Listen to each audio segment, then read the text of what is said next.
है, श्रम अराजक हो गया है, और निद्रा की तो बिल्कुल ही हत्या की गई। मनुष्य जाति की सभ्यता के विकास में सबसे ज्यादा जिस चीज को हानि पहुंची है वो निद्रा है। जिस दिन से आदमी ने प्रकाश की इजाद की, उसी दिन से निद्रा के साथ उपद्रव शुरू हो गए। और फिर जैसे जैसे आदमी के हाथ में साधन आते गए, उसे ऐसा लगने लगा कि निद्रा एक अनावश्यक बात है। समय खराब होता है, जितनी देर हम नींद में रहते हैं समय फिजूल गया। तो जितनी कम नींद से चल जाए उतना अच्छा, क्योंकि नींद का भी कोई जीवन की गहरी प्रक्रियाओं में दान है, कंट्रीब्यूशन है, ये तो ख्याल में नहीं आता। नींद का समय तो व्यर्थ गया समय है। तो जितने कम सो ले उतना अच्छा, जितने जल्दी ये नींद से निपटारा हो जाए उतना अच्छा। एक तरफ तो इस तरह के लोग थे जिन्होंने नींद को कम करने की दिशा शुरू की, और दूसरी तरफ साधु सन्यासी थे। उनको ऐसा लगा कि नींद जो है, मूर्छा जो है, ये शायद आत्मज्ञान की या आत्मावस्था की उल्टी अवस्था है निद्रा। तो निद्रा लेना ठीक नहीं है, तो जितनी कम नींद ली जाए उतना ही अच्छा है। और भी साधुओं को एक कठिनाई थी कि उन्होंने चित्त में बहुत से सप्रेशन इकट्ठे कर लिए, बहुत से दमन इकट्ठे कर लिए। नींद में उनके दमन उठ के दिखाई पड़ने लगे, सपनों में आने लगे। तो नींद से एक भय पैदा हो गया, क्योंकि नींद में वे सारी बातें आने लगी जिनको दिन में उन्होंने अपने से दूर रखा है। जिन स्त्रियों को छोड़ के वे जंगल में भाग आए हैं, नींद में वे स्त्रियां मौजूद होने लगी, वे सपनों में दिखाई पड़ने लगी। जिस धन को, जिस यश को छोड़ के वे चले आए हैं, सपने में उनका पीछा करने लगा। तो उन्हें ऐसा लगा कि नींद तो बड़ी खतरनाक है, हमारे बस के बाहर है, तो जितनी कम नींद हो उतना अच्छा। तो साधुओं ने सारी दुनिया में एक हवा पैदा की कि नींद कुछ गैर आध्यात्मिक, अनस्पिरिचुअल बात है, ये अत्यंत मूढ़तापूर्ण बात है। एक तरफ वे लोग थे जिन्होंने नींद का विरोध किया, क्योंकि ऐसा लगा फिजूल है नींद, इतनी सोने की क्या जरूरत है, जितनी देर हम जागेंगे उतना ही ठीक है। क्योंकि गणित और हिसाब लगाने वाले, स्टैटिस्टिक्स जोड़ने वाले लोग बड़े अद्भुत हैं। उन्होंने हिसाब लगा लिया कि एक आदमी 8 घंटे सोता है, तो समझो कि दिन का तिहाई हिस्सा तो सोने में चला गया। और एक आदमी अगर 60 साल जीता है तो 20 साल तो फिजूल गए, 20 साल बिल्कुल बेकार चले गए। 60 साल की उम्र 40 ही साल की रह गई। फिर उन्होंने और हिसाब लगा लिया, उन्होंने हिसाब लगा लिया कि एक आदमी कितनी देर में खाना खाता है, कितनी देर में कपड़े पहनता है, कितनी देर में दाढ़ी बनाता है, कितनी देर में स्नान लगाता है। सब हिसाब लगा कर उन्होंने बताया कि तो सब जिंदगी बेकार चली जाती। आखिर में उतना समय कम करते चले गए तो पता चला कि दिखाई पड़ता है कि आदमी 60 साल जिया, 20 साल नींद में चले गए, कुछ साल भोजन में चले गए, कुछ साल स्नान करने में चले गए, कुछ खाना खाने में चले गए, कुछ अखबार पढ़ने में चले गए। सब बेकार चला गया, जिंदगी में कुछ बचता नहीं। तो उन्होंने एक घबराहट पैदा कर दी कि जितनी जिंदगी बचानी हो उतना इनमें कटौती करो। तो नींद सबसे ज्यादा समय ले लेती है आदमी का, तो इसमें कटौती कर दो। एक उन्होंने कटौती करवाई और सारी दुनिया में एक नींद विरोधी हवा फैला दी। दूसरी तरफ साधु सन्यासियों ने नींद को अनस्पिरिचुअल कह दिया कि गैर आध्यात्मिक। तो कम से कम सो, वही उतना ज्यादा साधु है जो जितना कम सोता है। बिल्कुल ना सो तो परम साधु। ये दो बातों ने नींद की हत्या की, और नींद की हत्या के साथ ही मनुष्य के जीवन के सारे गहरे केंद्र हिल गए, अव्यवस्थित हो गए, अपरूटेड हो गए। हमें पता ही नहीं चला कि मनुष्य के जीवन में जो इतना अस्वास्थ्य आया, इतना असंतुलन आया, उसके पीछे निद्रा की कमी काम कर गई। जो आदमी ठीक से नहीं सो पाता, वो आदमी ठीक से जी ही नहीं सकता। निद्रा फिजूल नहीं है। 8 घंटे व्यर्थ नहीं जा रहे हैं, बल्कि 8 घंटे आप सोते हैं, इसलिए आप 16 घंटे जाग पाते हैं, नहीं तो आप 16 घंटे जाग नहीं सकते। 8 घंटों में जीवन ऊर्जा इकट्ठी होती है, प्राण पुनरुज्जीवित होते हैं, और आपके मस्तिष्क के और हृदय के केंद्र शांत हो जाते हैं और नाभि के केंद्र से जीवन चलता है 8 घंटे तक। निद्रा में आप वापस प्रकृति के और परमात्मा के साथ एक हो गए होते हैं, इसलिए पुनरुज्जीवित होते हैं। अगर किसी आदमी को सताना हो, टार्चर करना हो, तो उसे नींद से रोकना सबसे बढ़िया तरकीब हजारों साल में इजाद की गई। उससे आगे नहीं बढ़ा जा सका अब तक। अभी भी रूस में या हिटलर ने जर्मनी में जिन कैदियों को सताया, उनमें सबसे सताने की जो तरकीब काम में लाई गई वो नींद। सोने मत दो किसी कैदी को, बस उसकी जिंदगी में इतना टार्चर पैदा हो जाता है जिसका हिसाब नहीं। तो कैदियों के पास आदमी लगा छोड़े थे। सबसे पहले चीनियों ने इजाद की थी ये बात, आज से 2000 साल पहले, कि वो आदमी को सोने नहीं देते थे जिसको सताना हो। उन्होंने बड़ी सस्ती तरकीब निकाली थी। एक कोठरी में उसको खड़ा कर देते थे। कोठरी इतनी सकड़ी होती थी कि वो हिलडुल नहीं सकता था, ना बैठ सकता था, ना लेट सकता था, और उसके सिर पर बूंद बूंद पानी टपकाते रहते ऊपर से, तो टप टप टप वो उसके सिर पर पड़ता रहता। तो वो और हिलडुल सकता नहीं, बैठ सकता नहीं, लेट सकता नहीं। ज्यादा से ज्यादा 12 घंटे, 16 घंटे, 18 घंटे, और आदमी चिल्लाने लगता, चीखने लगता कि मैं मर जाऊंगा, मुझे बचाओ, मुझे बाहर निकालो। वो कहते कि फिर बता दो जो बातें तुम छिपा रहे हो। 3 दिन से ज्यादा साहस से साहस वाला आदमी भी थक जाता। इधर जर्मनी में हिटलर ने और स्टालिन ने भी रूस में यही किया, लाखों लोगों के साथ, कि उनको जगाए रखो, उनको सोने मत दो। इससे ज्यादा टार्चर किए नहीं जा सकता। किसी आदमी की हत्या कर दो, उससे उतनी पीड़ा नहीं होती जितना उस आदमी को न सोने दो, क्योंकि सोकर ही वो जो खोया है उसे वापस पाता है, और अगर न सो पाए, न सो पाए, न सो पाए, तो खोता चला जाता है और वापस कुछ भी उपलब्ध नहीं होता। वो रिक्त और खाली हो जाता है, एम्प्टी हो जाता है। हम सब करीब करीब खाली जैसे लोग हैं, क्योंकि उपलब्ध करने के द्वार हमारे बंद और खोने के द्वार हमारे बढ़ते चले गए। नींद वापस लौटानी जरूरी है, और अगर 100-200 वर्षों के लिए सारी दुनिया में कोई कानूनी व्यवस्था की जा सके कि आदमी को मजबूरी में सो ही जाना पड़े, कोई और उपाय न रहे, तो मनुष्य जाति के मानसिक स्वास्थ्य के लिए इससे बड़ा कोई कदम नहीं उठाया जा सकता। साधक के लिए तो बहुत ध्यान देना जरूरी है कि वो ठीक से सोए और काफी सोए, और ये भी समझ लेना जरूरी है कि सम्यक निद्रा हर आदमी के लिए अलग होगी, सभी आदमियों के लिए बराबर नहीं होगी, क्योंकि हर आदमी के शरीर की जरूरत अलग है, उम्र की जरूरत अलग है, और कई दूसरे तत्व हैं जिनकी जरूरत अलग है। बच्चा जब मां के पेट में होता है 24 घंटे सोता है, क्योंकि उस वक्त बच्चे के सब स्नायु बन रहे होते हैं। पूरी नींद की जरूरत है। 24 घंटे सोया रहेगा तो ही ठीक से शरीर उसका विकसित हो पाएगा।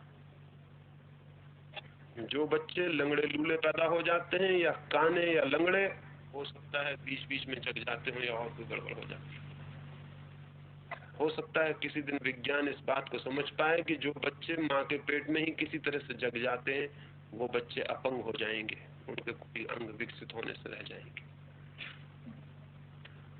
24 घंटे पेट में सोया रहना जरूरी है, क्योंकि पूरी शरीर निर्मित होता है, पूरा शरीर विकसित होता है। नींद बहुत गहरी जरूरी है, तभी शरीर की सारी क्रियाएं काम कर सकती हैं। फिर बच्चा पैदा होता है तो वो 20 घंटे सोता है, अभी उसका शरीर बन रहा है। फिर वो 18 घंटे सोता है, फिर 14 घंटे सोता है, अभी उसका शरीर बन रहा है। जैसे जैसे उसका शरीर परिपक्व होता चला जाता है, वैसे वैसे नींद कम हो जाती है। आखिर में वो 8 घंटे और 6 घंटे के करीब स्थिर हो जाती है। फिर बूढ़े आदमी की नींद कम हो जाती है और 5 घंटे, 4 घंटे भी हो जाती है, 3 घंटे भी हो जाती है, क्योंकि बूढ़े आदमी के शरीर में फिर बनने का उपक्रम बंद हो जाता है। फिर उसे वापस रोज उतनी नींद की आवश्यकता नहीं रह जाती, क्योंकि अब उसकी मृत्यु करीब आ रही। अगर वो उतना ही सोता रहे जितना बच्चा सोता है, तो बूढ़ा आदमी भी मर नहीं सकता, मरना मुश्किल हो जाए। मरने के लिए जरूरी है कि नींद कम होती चली जाए, और जीवन के लिए जरूरी है कि नींद गहरी हो। इसलिए बूढ़ा आदमी क्रमशः कम सोने लगता है, बच्चा ज्यादा सोता है। लेकिन अगर बूढ़े भी बच्चों के साथ वही व्यवहार करें जो खुद के साथ करते हैं, तो खतरा हो जाता है, और बूढ़े अक्सर करते हैं। बूढ़े बच्चों को भी बूढ़ा समझ के व्यवहार करते हैं। उनको भी उठाते हैं कि उठो, 3 बज गए, 4 बज गए, उठो। उनको पता नहीं कि तुम बूढ़े हो, तुम 4 बजे उठ गए हो, ये बिल्कुल ठीक है, लेकिन बच्चे 4 बजे नहीं उठ सकते, और उठाना गलत है। बच्चे की शरीर की प्रक्रियाओं को नुकसान पहुंचाना, बच्चे के साथ बहुत अहितकर है ये बात। एक बच्चा मुझसे कह रहा था कि मेरी माँ भी बड़ी अजीब है, जब रात को मुझे नींद नहीं आती तब जबरदस्ती मुझे सुलाती है, और जब मुझे नींद आती है सुबह तब जबरदस्ती मुझे उठाती है। ये मेरे को समझ में नहीं आता कि जब मुझे नींद नहीं आती तब मुझे सुलाया जाता है, और जब मुझे नींद आती तब मुझे उठाया जाता है। तो वो मुझसे बोला कि मेरी माँ को आप समझा दें, दुनिया को आप समझाते, मेरी माँ की कुछ समझ में आ जाए। ये उल्टे ही क्यों करती है?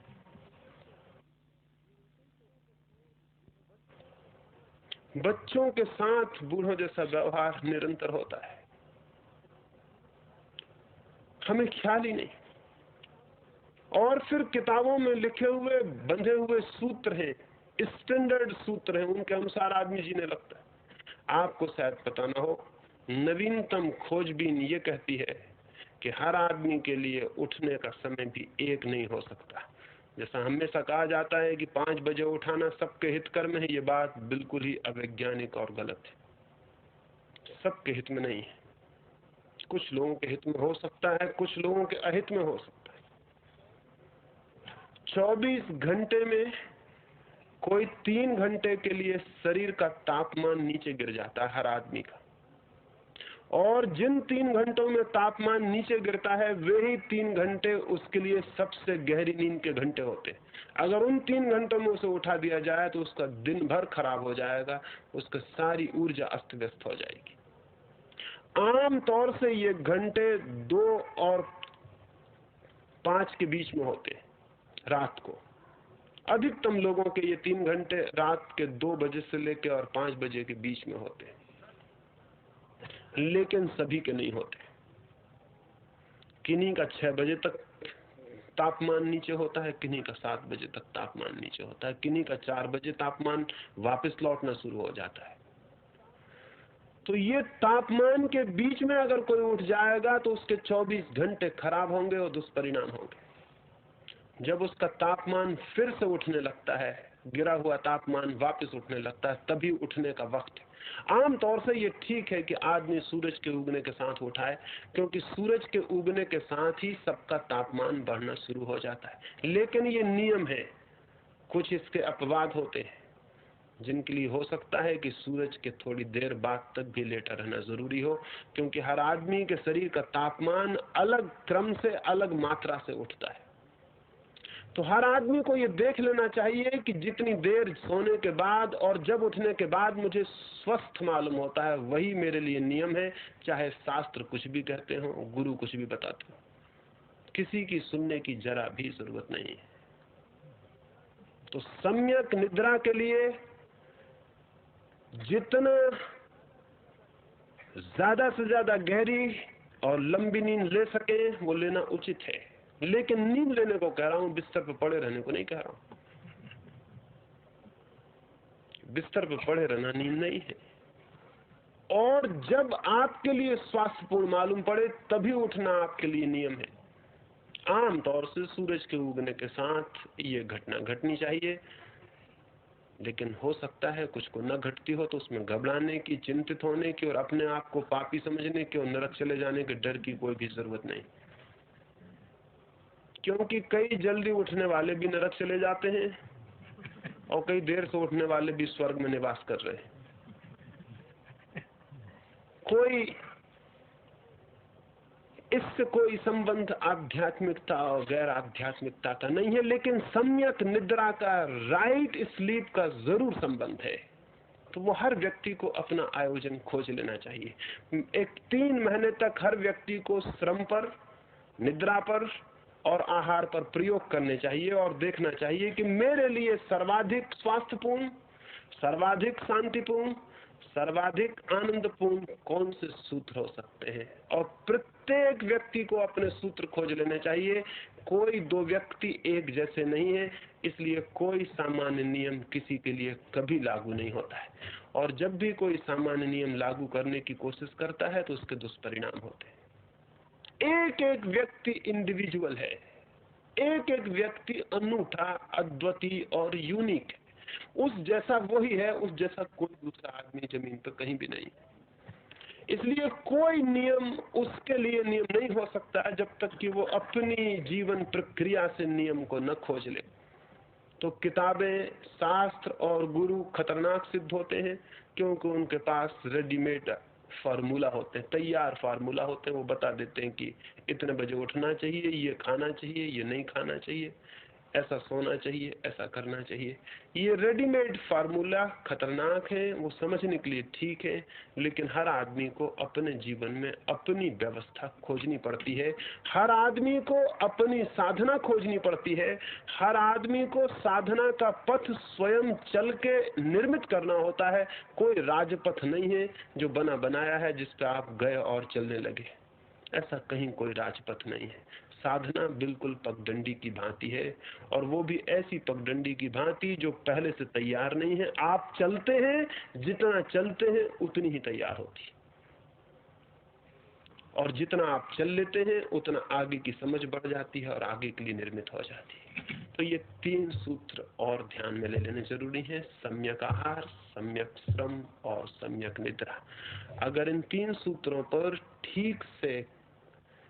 ठीक इन सूत्रों पर जीवन की गति हो, तो वो जिसे मैं नाभि केंद्र कह रहा हूँ, जो कि द्वार है आत्म जीवन का, उसके खुलने की संभावना बहुत बढ़ जाती है। और वो खुल जाए, उस द्वार के निकट हम पहुंच जाएं, तो एक बहुत ही अभिनव घटना घटती है जिसका हमें सामान्य जीवन में कोई भी अनुभव नहीं।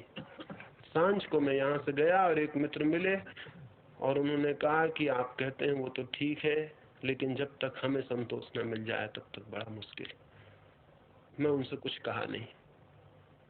वो शायद सोचते हो कि मेरे कहने से संतोष मिल जाएगा, तो बिल्कुल गलती में है और समय खराब कर रहे हैं। अपनी तरफ से जो मुझे मेहनत करनी है वो मैं कर देता हूँ, लेकिन आपकी तरफ उससे बहुत बड़ी मेहनत शेष रह जाती है। वो अगर आप नहीं करते हैं तो मेरे कहने का कोई प्रयोजन नहीं, कोई अर्थ नहीं। मुझे निरंतर लोग कहते हैं कि हम ये चाहते हैं, शांति चाहते हैं, आनंद चाहते हैं, आत्मा चाहते हैं। आप तो सब चाहते हैं, लेकिन चाहने से जगत में कुछ भी नहीं मिलता है। अकेली चाह बिल्कुल इम्पोर्टेंट है, बिल्कुल नपुंसक, उसमें कोई शक्ति नहीं। चाह के पीछे संकल्प और श्रम भी तो चाहिए। आप चाहते हैं ये तो ठीक है, लेकिन उस चाह के लिए आप कितना श्रम करते हैं, उस चाह के लिए आप कितने कदम उठाते हैं, आप क्या करते हैं अपनी चाह के लिए? मेरे हिसाब में तो आप चाहते हैं, इसका एक ही सबूत है कि आप उस चाह के लिए क्या करके बताते हैं, नहीं तो कोई सबूत नहीं है कि आप चाहते भी हैं। जब कोई आदमी किसी चीज को चाहता है तो उसके लिए कुछ श्रम करके दिखाता है। वो श्रम ही इस बात की गवाही होता है कि उस आदमी ने चाहा कुछ। लेकिन आप कहते हैं चाहते तो हम हैं, लेकिन श्रम, उसके लिए कोई संकल्प, वो सब हमारे ख्याल में नहीं है। अंत में एक बात और दोहरा दूं, 3 केंद्रों की मैंने बात कही है: बुद्धि का केंद्र मस्तिष्क, भाव का केंद्र हृदय, और नाभि। नाभि किसका केंद्र है? विचार का केंद्र है बुद्धि, भाव का केंद्र है हृदय। नाभि किसका केंद्र है? नाभि संकल्प का केंद्र है, विल पावर का केंद्र है। नाभि जितनी सजग होगी उतना ही संकल्प तीव्र होगा, विल फोर्स तीव्र होगी, उतना ही करने की दृढ़ता और बल और आत्म ऊर्जा उपलब्ध होती है। या इससे उल्टा सोच लें, जितना आप संकल्प करेंगे, जितना करने का बल लेंगे, उतनी ही आपकी नाभि का केंद्र भी विकसित होगा। ये दोनों अंतर्निर्भर, ये एक दूसरे से संबंधित बातें हैं। जितना आप विचार करेंगे उतना बुद्धि विकसित होगी, जितना आप प्रेम करेंगे उतना हृदय विकसित होगा, जितना आप संकल्प करेंगे उतना आपकी अंतर ऊर्जा का केंद्रीय चक्र, वो जो केंद्रीय कमल है नाभि का, वो विकसित होता है। एक छोटी सी कहानी और अपनी बात में पूरी करूं।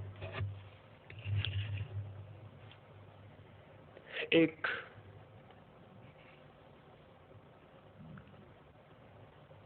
फकीर,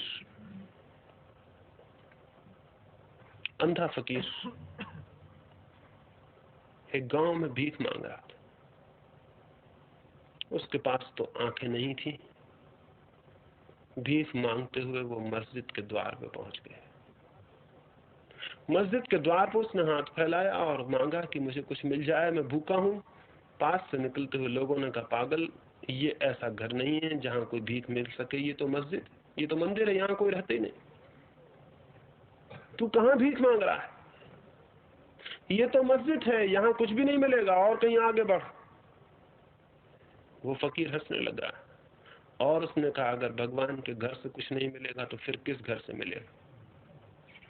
ये तो अंतिम घर आ गया। भूल से मैं अंतिम मकान के सामने आ गया। अब यहाँ से कैसे हटूं, और हटूं तो कहाँ जाऊं, क्योंकि इसके आगे कोई घर नहीं। अब मैं यहीं रुक जाऊंगा और यहाँ से लेकर ही हटूंगा। लोग हंसने लगे। उन्होंने कहा, पागल, यहाँ कोई रहता ही नहीं, तुझे देगा कौन? उसने कहा, ये सवाल नहीं है, लेकिन भगवान के घर से अगर खाली हाथ लौटना पड़ेगा तो फिर हाथ कहाँ भरे जा सकेंगे? फिर तो कहीं हाथ नहीं भरे जा सकते। अब आ ही गया हूं इस द्वार पर, तो हाथ भर के ही लौटूंगा। वो फकीर वहीं रुक गया और 1 वर्ष तक उसके हाथ वैसे ही फैले रहे और उसके प्राण वैसे ही पुकार करते रहे। और गांव के लोग उसे पागल कहने लगे और गांव के लोग उससे कहने लगे, तू बिल्कुल ना समझ, तू कहां हाथ फैलाए बैठा हुआ, यहाँ कुछ भी मिलने को नहीं है। लेकिन वो फकीर भी एक था, वो बैठा ही रहा और बैठा ही रहा और बैठा ही रहा। और 1 वर्ष बीत जाने के बाद उस गांव के लोगों ने देखा कि शायद उस फकीर को कुछ मिल गया। उसके चेहरे की रौनक बदल गई। उसके आसपास एक शांति की हवा उठने लगी। उसके आसपास एक रोशनी खड़ी हो गई, एक सुगंध बहने लगी। वह आदमी नाचने लगा, जिसकी आंखों में आंसू थे वहां मुस्कुराहट आ गई। वो जैसे मुर्दा हो गया था, इस वर्ष में उसके प्राण फिर से खिल उठे। वो नाचने लगा। लोगों ने पूछा कि क्या तुम्हें मिल गया? उसने कहा कि यह असंभव था कि न मिलता, क्योंकि मैंने तय ही कर लिया था कि या तो मिलेगा और या फिर मैं नहीं रह जाऊंगा। जो मैंने चाहा था वो मुझे उपलब्ध हो गया है। और मैंने तो शरीर के लिए रोटी चाही थी और मुझे आत्मा के लिए रोटी भी मिल गई है। और मैंने तो शरीर की भूख मिटानी चाहिए थी और मेरी आत्मा की भूख भी मिट गई है।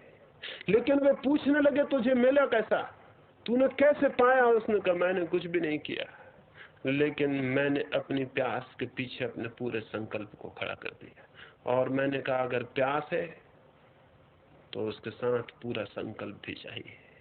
मेरा पूरा संकल्प साथ था, मेरी प्यास पूरी हो गई। मैं उस जगह पहुंच गया जहां वो पानी मिल जाता है जिसे पीने से फिर कोई प्यास नहीं रह जाती। संकल्प का अर्थ है जो हम चाहते हैं, जो हमें ठीक दिखाई पड़ता है, जो हमें मालूम होता है कि रास्ता है, उस पर चलने का आत्मबल भी जुटाना और साहस जुटाना और दृढ़ता जुटानी। अगर वो नहीं होती तो मेरे कहने से या किसी भी कहने से कुछ भी नहीं हो सकता है।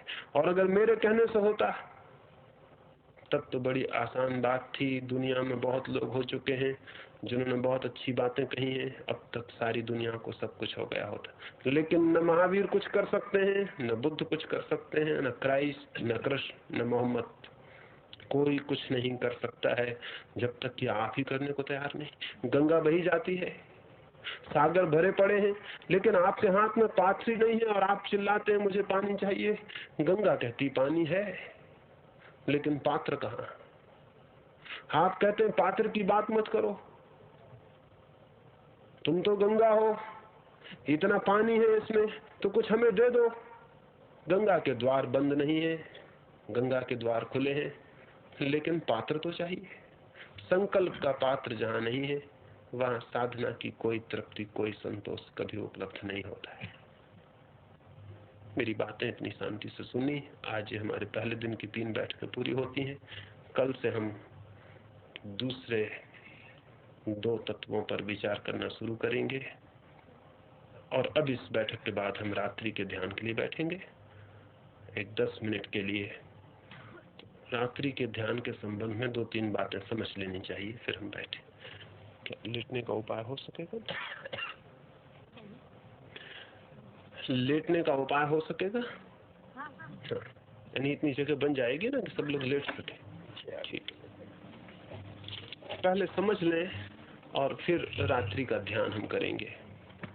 सुबह का ध्यान तो बैठ के करने के लिए है। सुबह तो जीवन उठता है, जागता है, इसलिए बैठ के ध्यान करना उपयोगी है।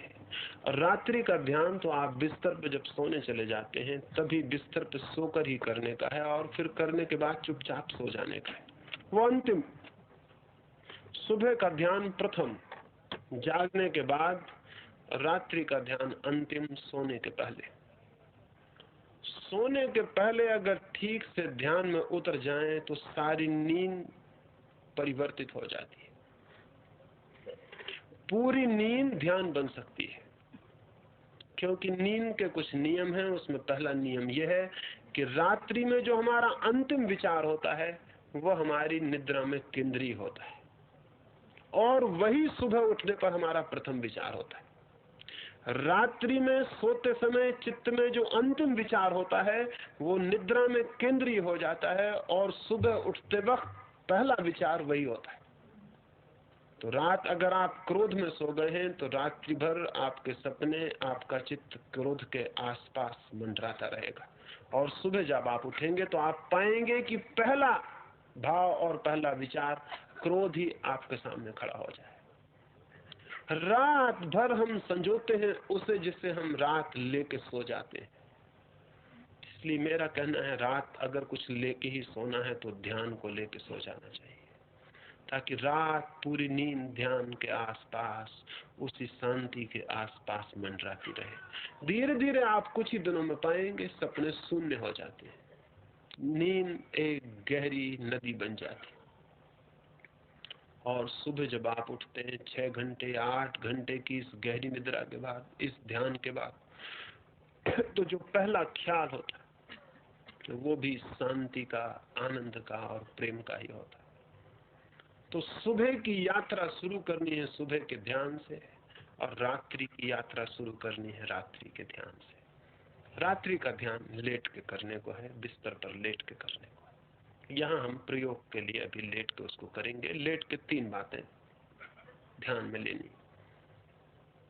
पहली बात तो कि शरीर को बिल्कुल ही शिथिल छोड़ देना है, जैसे बिल्कुल शरीर में कोई प्राण ही ना हो। इतना ढीला छोड़ देना है जैसे कोई प्राण नहीं। और 3 मिनट तक मन में ये भाव करते रहना है कि मेरा शरीर शिथिल हो रहा है, शिथिल हो रहा है, शिथिल हो रहा है। जैसे जैसे मन भाव करेगा शरीर वैसा ही होता चला जाएगा। शरीर बिल्कुल सेवक है, अनुगामी है। हम जो भी भाव करते हैं शरीर वही करता है। अगर आप क्रोध से भरते हैं शरीर पत्थर उठा लेता है, आप प्रेम से भरते हैं शरीर किसी को हृदय से लगा लेता है। आप जो चाहते हैं, जो होना चाहते हैं, जो करना चाहते हैं, मन में भीतर विचार उठता है, शरीर क्रिया में उसे परिवर्तित कर देता है। हम रोज देखते हैं ये चमत्कार घटते हुए कि भीतर विचार उठता है और शरीर उसे रूपांतरण दे देता है।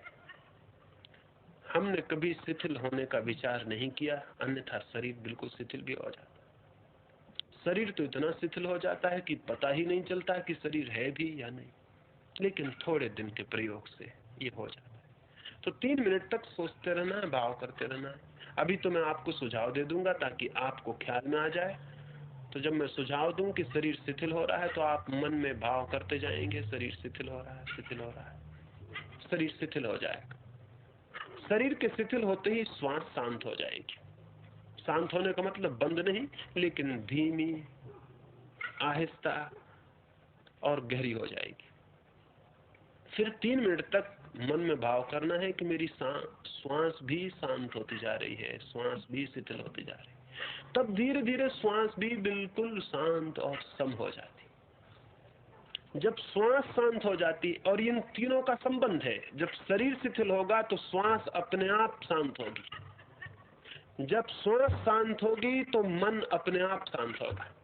तो पहले हम शरीर पर शिथिलता का भाव करेंगे, उससे श्वास शांत होगी, फिर श्वास की शिथिलता का भाव करेंगे, उससे मन शांत होगा, और फिर तीसरा सुझाव मैं आपको दूंगा कि अब आपका मन भी शांत और शून्य होता जा रहा है। तो ऐसा थोड़ी थोड़ी देर तीनों सुझावों को करने के बाद 10 मिनट के लिए मैं कहूंगा कि अब मन बिल्कुल शांत हो गया। तो जैसे हम सुबह बैठे रहे थे वैसे ही चुपचाप शांति में लेटे रहेंगे। कुत्ते की आवाज आएगी, कोई पक्षी चिल्लाएगा, कोई और कुछ आवाज होगी, उसे चुपचाप सुनते रहना। जैसे कोई सूना कमरा हो, कोई आवाज आती हो, गूंजती हो और चली जाती हो। न तो उस आवाज के लिए ये सोचना है कि ये मुझे क्यों सुनाई दे रही है, न ये सोचना है कि कुत्ता क्यों भौंक रहा है, क्योंकि आपका कुत्ते से कोई संबंध नहीं है। आपको कोई सोचने की जरूरत भी नहीं कि क्यों भौंक रहा है, या हम ध्यान कर रहे हैं ये दुष्ट हमारे पीछे क्यों पड़ा हुआ, इससे भी कोई संबंध नहीं। वो कुत्ते को आपका बिल्कुल पता नहीं कि आप ध्यान कर रहे हैं, उसको कोई मालूम नहीं है इसका, वो बिल्कुल अनजान है, वो अपने काम में लगा, उसे आपसे कुछ लेना देना नहीं है। वो भौंक रहा है, उसे भौंकने देना है, वो डिस्टरबेंस नहीं है आपके लिए जब तक आप उसे डिस्टरबेंस ना बना लें।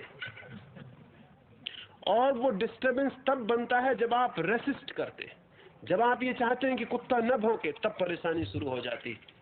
लेकिन कुत्ता भौंक रहा है, जरूर भौंके, हम ध्यान कर रहे हैं, हम जरूर ध्यान कर रहे हैं, इन दोनों में कोई झगड़ा नहीं, कोई विरोध नहीं। आप शांत, कुत्ते की आवाज आएगी और निकलेगी और चली जाएगी। मैं एक छोटे से गांव में ठहरा हुआ था, एक छोटे से रेस्ट हाउस, एक राजनीतिक नेता भी मेरे साथ ठहरे हुए थे। रात उस रेस्ट हाउस में न मालूम क्या हुआ कि गांव भर के कुत्ते जैसे इकट्ठे हो गए, वो बहुत चिल्लाने लगे। वो नेता बहुत परेशान हो गए। वो उठ के मेरे कमरे में आया और कहा कि आप सो गए हैं क्या, क्योंकि मैं तो बड़ी मुश्किल में पड़ा हुआ हूँ। ये कुत्तों को मैं 2 बार भगा आया हूँ, लेकिन ये वापस लौट आते। मैंने कहा किसी को भी भगाइए, वो हमेशा वापस लौट आएगा। भगाने में यही गलती हो जाती कि जिसको हम भगाते हैं वो समझता हमारी कोई जरूरत है, हमसे कोई मामला है, हमारा कोई महत्व है, इसलिए हमें भगाया जा रहा है। तो कुत्ते भी बेचारे कुत्ते ही तो हैं, वो समझ गए होंगे कि आपको कोई जरूरत है, आप कुछ उन्हें इम्पोर्टेंस देते हैं, महत्व देते हैं, तो वो लौट आते। और रह गई बात ये कि कुत्तों को तो कोई खबर नहीं है कि यहाँ कोई नेता ठहरे हुए कि वो आपके लिए चिल्लाते हो।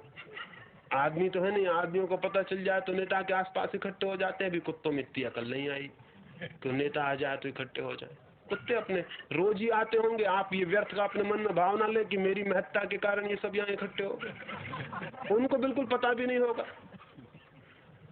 रह गई आपके न सोने की बात, तो कुत्ते आपको नहीं जगा रहे हैं, आप खुद ही जागे जा रहे हैं। आप व्यर्थ ये सोच रहे हैं कि कुत्तों को नहीं भौंकना चाहिए, आपको क्या हक है? कुत्तों को भौंकने का हक है, आपको सोने का हक है। इसमें दोनों में कोई विरोध नहीं, ये पैरेलल चलती हैं चीजें, इनमें कहीं कोई कटाव नहीं है। कुत्ते भौंकते रहेंगे, आप सोते चले जाएंगे। न कुत्ते ये कह सकते हैं कि आप मत सोइए, हमारे भौंकने में बाधा पड़ती है, ना आप कह सकते। तो मैंने उनसे कहा आप स्वीकार कर लें कि कुत्ते भौंक रहे हैं और चुपचाप सुने, अस्वीकार छोड़ दें, एक्सेप्ट कर लें, स्वीकार कर लें। और स्वीकार करते ही आप पाएंगे कि कुत्तों का भौंकना भी एक संगीतपूर्ण लयबद्धता में परिवर्तित हो जाता। फिर वे पता नहीं कब सो गए। सुबह उठकर उन्होंने कहा कि मैं सच में हैरान रह गया, जब कोई रास्ता ना रहा। पहले तो आपकी बात मुझे नहीं जची, मेरी बात एकदम से किसी को भी नहीं जचती, उनको भी नहीं जची। लेकिन जब कोई रास्ता ही ना रहा और मजबूरी आ गई और देखा कि कोई उपाय ही नहीं है, या तो नींद खराब करूं या आपकी बात मानूं, जब 2 ही विकल्प रह गए, तो फिर मैंने कहा कुत्तों की तरफ तो मैंने ध्यान दे लिया, अब आपकी बात पे भी ध्यान देकर देख लूं। तो फिर मैं चुपचाप लेट गया और सुनता रहा, और मैंने स्वीकार कर लिया। और मुझे पता नहीं कब नींद लग गई, और कुत्ते पता नहीं कब भौंकते रहे और कब बंद हो गए, और मैं सचमुच पूरे रात ही सो पाया। आप विरोध नहीं करें, जो भी चारों तरफ है उसे चुपचाप सुनते रहें। ये जो चुपचाप सुनते रहना है, ये बड़ी अद्भुत, ये जो नॉन रेसिस्टेंस है, ये जो अप्रतिरोध है, ये जो अविरोध है, जीवन के प्रति अविरोध ही ध्यान में ले जाने का सूत्र है। तो पहले हम शिथिल होंगे, फिर हम अविरोध के भाव में चुपचाप सुनते रहेंगे। ये प्रकाश बुझा दिया जाएगा ताकि आपको ख्याल न रह जाए कि दूसरे लोग मौजूद हैं, क्योंकि कुत्तों को भूलना आसान, पास पड़ोस के आदमियों को भूलना और भी कठिन। तो सब थोड़े फासले पर हो जाएंगे ताकि लेट सकें। कुछ लोग यहाँ पीछे आ जाएं, कुछ यहाँ मंच पे आ जाएं। जो लोग परिचित हैं वो थोड़े दूर हटाएं, जो अपरिचित हैं वो मेरे सामने रह जाएं, और अपनी अपनी लेटने की जगह बना लें। कोई किसी को छूता हुआ नहीं होगा।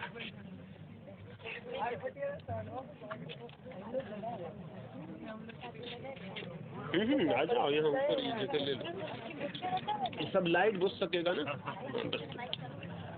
हाँ, जल्दी आप हट जाएं ताकि फिर लाइट बुझ सके। और कोई बातचीत ना करें, इसमें बातचीत की कोई जरूरत नहीं है।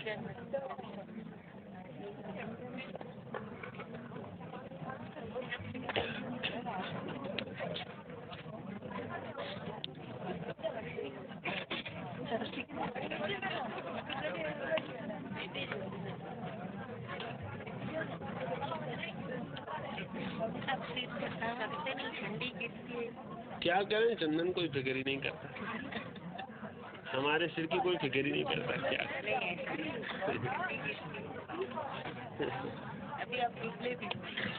काफी वजन कम किया हूँ, काफी वजन कम किया। हाँ, जल्दी करें।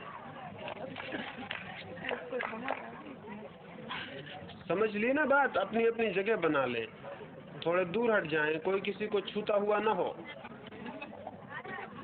ये सामने कुछ लोग आ जाएं, यहाँ फर्श का उपयोग कर लें। और बातचीत नहीं करेंगे।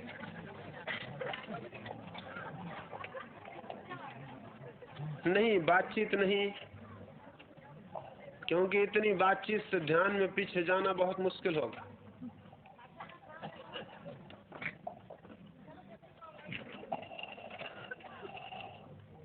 और ये भी ध्यान रखेंगे कि आपके कारण किसी दूसरे को जरा भी बाधा ना हो।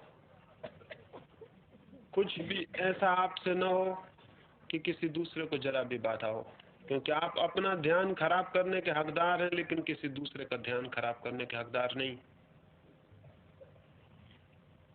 तो अपनी अपनी जगह बना लें और फिर धीरे से लेट जाएं।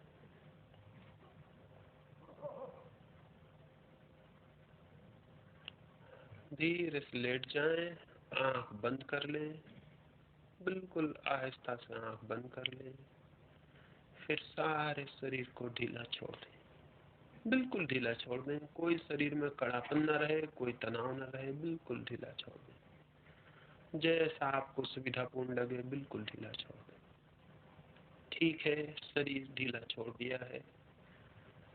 अब मैं सुझाव दूंगा, मेरे सुझाव के साथ अनुभव करें। शरीर ढीला छोड़ दिया है, आंख बंद कर ली है, शरीर शिथिल हो रहा है। भाव करें, शरीर शिथिल हो रहा है। शरीर बिल्कुल शिथिल होता जा रहा है, शरीर में शिथिलता दौड़ रही है।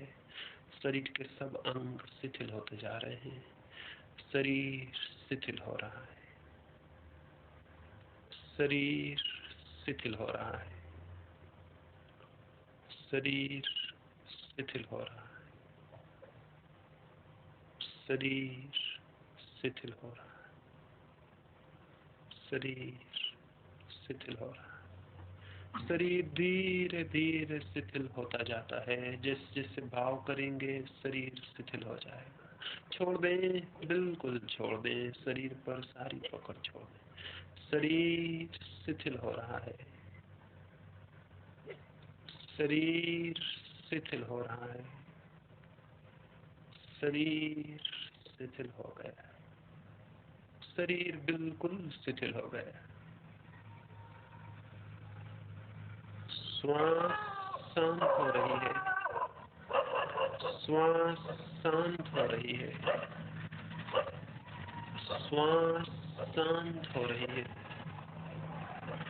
श्वास शांत होती जा रही है, श्वास शांत हो रही है, श्वास बिल्कुल शांत होती जा रही है। भाव करें, श्वास शांत हो रही है, श्वास शांत हो रही है, श्वास शांत हो रही है,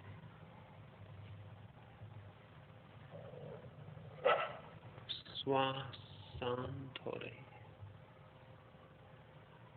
श्वास शांत हो गई है, श्वास शांत हो गई, श्वास बिल्कुल शांत हो गई। मन भी मौन हो रहा है, मन मौन हो रहा है।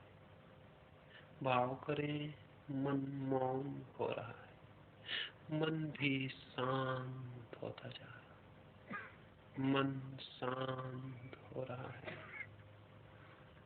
मन शांत हो रहा है, मन शांत हो रहा है,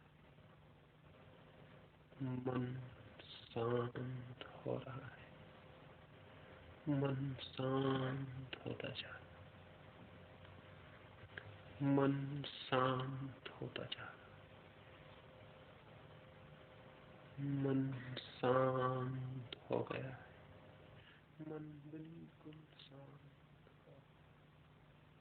अब 10 मिनट के लिए चुपचाप सुनते रहें, कोई भी आवाज हो चुपचाप सुनते रहें, सब स्वीकार कर लें और चुपचाप सुनते रहें।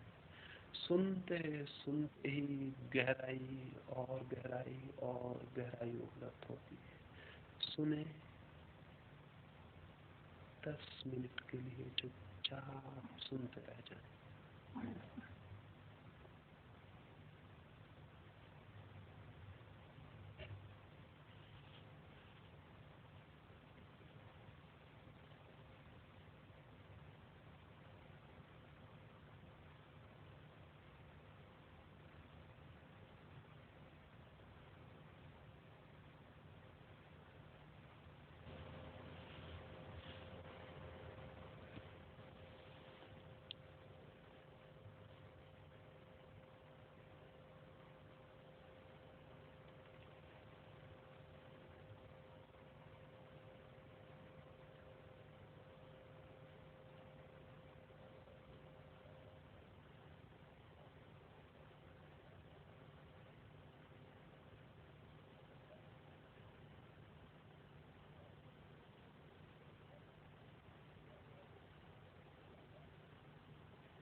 सुनते रहें,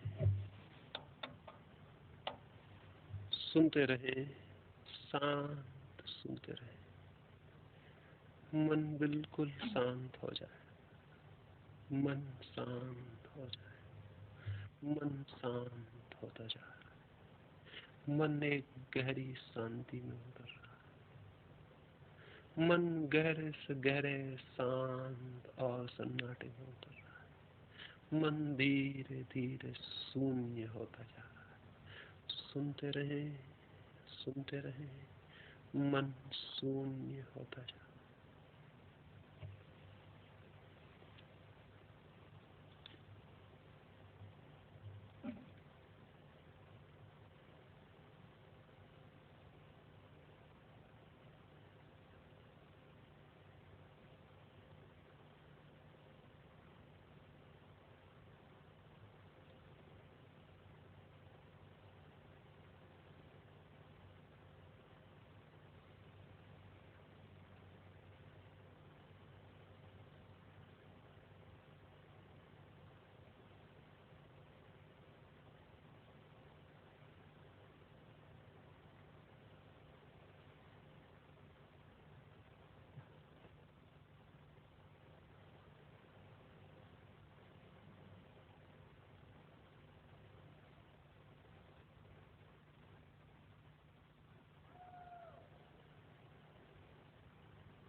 मन शांत होता जा रहा है, मन शांत होता जा रहा है, मन बिल्कुल शांत होता जा रहा है। चुपचाप सुनते रहे।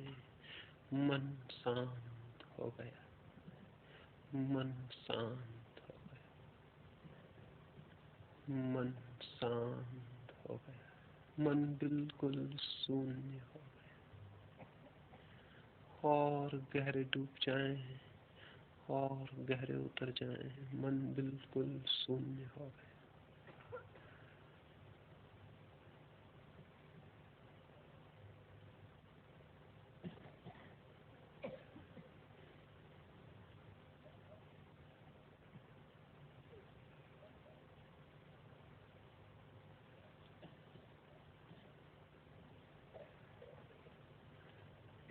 मन शून्य हो गया। इस शून्य को पूरी तरह अनुभव करें। रोज रोज इस शून्य में प्रवेश करें। मन बिल्कुल शून्य हो गया। अब धीरे धीरे 2-4 गहरी श्वास लें। धीरे धीरे लेटे हुए ही 2-4 गहरी श्वास लें। प्रत्येक श्वास के साथ बहुत गहरी शांति अनुभव होगी। धीरे धीरे 2-4 गहरी श्वास लें। फिर बहुत आहिस्ता से आंख खोलें। लेटे हुए ही धीरे से आंख खोलें। जैसी शांति भीतर है वैसी शांति बाहर भी अनुभव होगी। धीरे से आंख खोलें। फिर धीरे धीरे उठ के बैठ जाएं। किसी को बाधा ना हो। बहुत आहिस्ता से, बहुत चुपचाप धीरे से उठ के बैठ जाएं।